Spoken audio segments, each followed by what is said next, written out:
Whom should I hate? The people who did it, they're not alive anymore.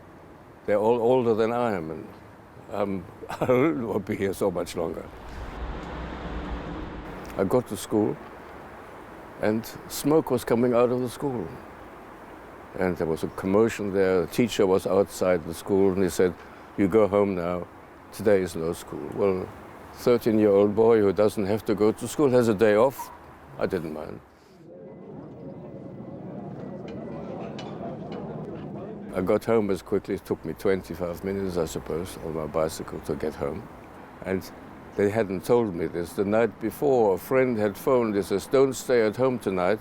There's going to be trouble tonight." They knew what was going to happen. It was all planned. It wasn't spontaneous. It was all arranged.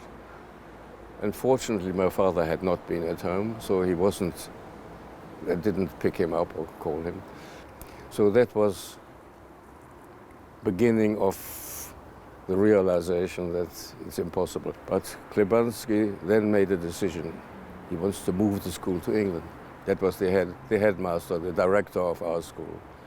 So he started this, and I'm still, when I think about it, that in 2 months he organized the first group to go to England. And he managed that in 8 weeks. Is quite incredible. I mean, we were all together. There were 20 boys, we all knew each other. We were in the same class at school. So it wasn't, there was no fear attached to it. For some it was traumatic. There were 1 or 2 younger ones. Of course, they were being away from home. It was difficult. They were not with their parents. That was the beginning of our trip to England. And I was expecting, sooner or later, to go to America with my parents. And then time went on. And the last communication I had from them was in 1942. My father wrote on the 19th of July to tell me that they were leaving Cologne. And all we knew, they were going to the east, no detail. We know now that they went to an extermination camp. But this I didn't find out perhaps 30 years ago. And you live with it. Nothing you can do about it.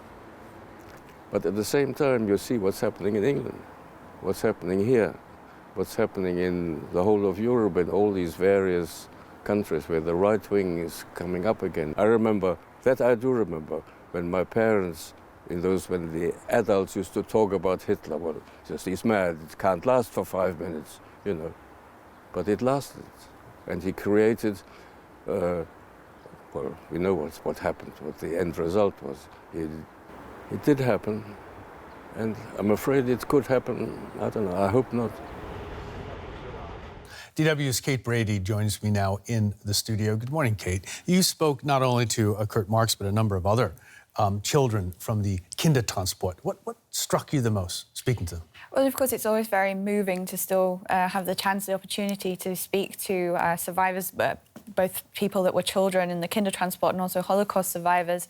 But it's very moving how they tell their stories as well, like it was yesterday, and also with a certain nonchalance sometimes. And it's very clear that this is something that they have had to deal with for the entirety of their lives. And of course, every experience was very unique, but also very tragic. And for a long time, for many of the children that were involved in the Kindertransport, at least, it took them many decades for some of them, like Kurt Marx here, to find out exactly what had happened to their families and to their relatives and where exactly they were sent to during the Second World War.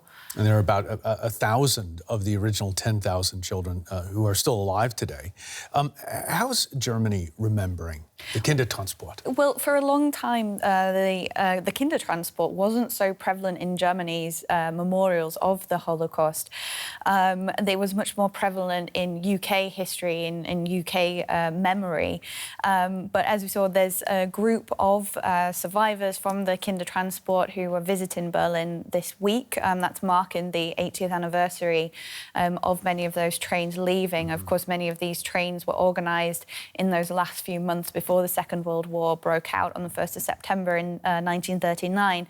And Germany decided actually late last year to give a one-off payment of €2,500 to each of those surviving Kindertransportee children, which of course is being welcomed, but understandably no amount of money is ever going to be compensation enough for the relatives that they lost and the tragedy that they had to experience. How were they received when they arrived in Britain? What type of reception did the Kindertransport children get in Britain?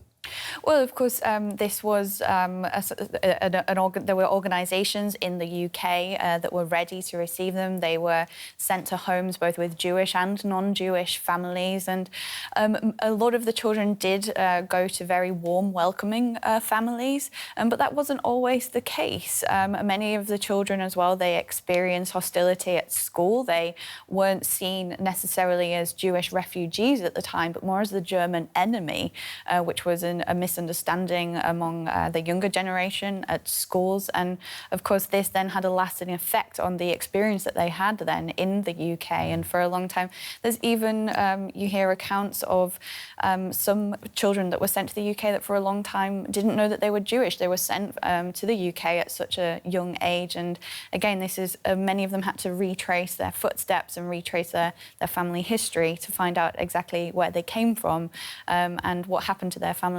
here in Germany under the Nazi occupation. Kate, thanks so very much for looking into this for us today.